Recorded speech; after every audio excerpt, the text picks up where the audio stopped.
Good evening and welcome to this physics shorts for this physics question I found in the British Olympiad, I forgot what it was called, I think it was British Physics Olympiad. But we have a nice little question here. It's question I. A lady ice skater mass 60 kilograms is moving 12 meters per second in a straight line. She decelerates by standing on one skate and comes to rest in 40 meters. Neglecting air resistance, calculate I, her deceleration, the coefficient of friction, the loss of kinetic energy, and the maximum mass of ice melted. Okay. This question seems pretty hard, but then if you do it, it's actually pretty straightforward. So in terms of we only need level 2 physics here, so we just need our equations of motions to find our average deceleration. So in this case, we have our initial velocity is 12 meters per second. We have our final velocity is 0 meters per second. We have our distance that comes to a stop is 40 meters. Distance came to a stop, distance traveled before stopping is 40 meters. And what we want to find is our acceleration. So if you look at your formula sheet, you should find that the equation of motion we need is Vf squared equals to Vi squared plus 2AD.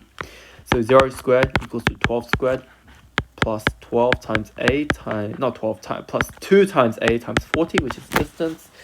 And all we need to do is plug in our numbers into a calculator. So negative 144 divided by 80. You should find the acceleration is negative 1.8 meters per second. And that's that question completed. Let's look at question number 2. The coefficient of friction between the skater and the ice. So coefficient of friction, what is that? Coefficient of friction is basically if I have the skater on the ice right now. This is not very good drawing, I know, but in terms, it's just a skater. So we have our mg down. The coefficient of friction is basically the frictional force that is perpendicular to the normal force, which in this case is our mg. So we know that our mg is acting down, so therefore if we just draw a point here, so that's our skater, this point is our skater, mg is acting downwards, and our Fs, support force, is acting upwards, so that Fs equals to mg. And our friction is going to be acting in this direction. And the magnitude of this friction is determined by the coefficient of friction. And that is the normal force multiplied by some constant. And that constant is what we're trying to find. So the normal force will just be the force that's perpendicular. So in this case, it's Fs.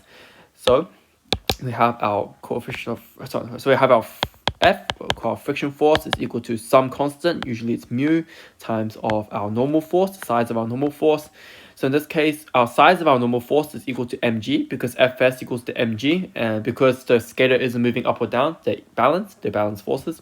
So Fg equals to mg, which is, in this case, is 60 times 9.81.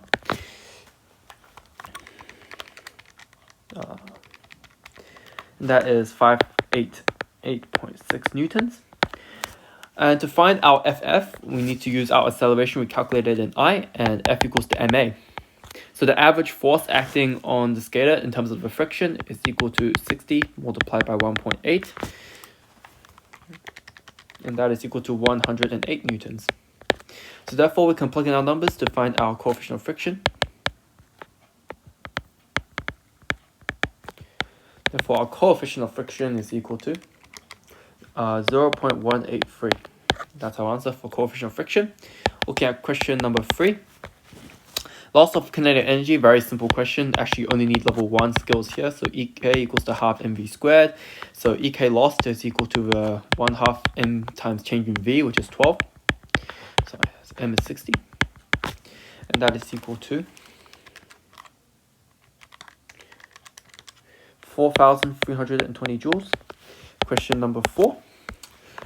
We have our maximum mass of ice melted, and we know the specific latent heat of melting is 330 kilojoules per kilogram. So that's equal to 330,000 joules per kilogram in terms of ice melted. The amount of kinetic energy lost. So in this question, we're going to assume that all of the Ek lost goes into melting the ice. So it's transferred into heat energy. So in this case, we can say that mass is equal to, so mass of ice melted is equal to a proportion of the energy, which is 4,320 multiplied by 330,000. That is equal to 0.0131 kilograms. That is the same as 13.1 grams of ice melted. And that is it for this question. Okay, this question seemed, I found it really enjoyable to do this question, but That's just me personally, but I hope you did enjoy this video, and I hope to see you all in the next one. Thank you. Bye.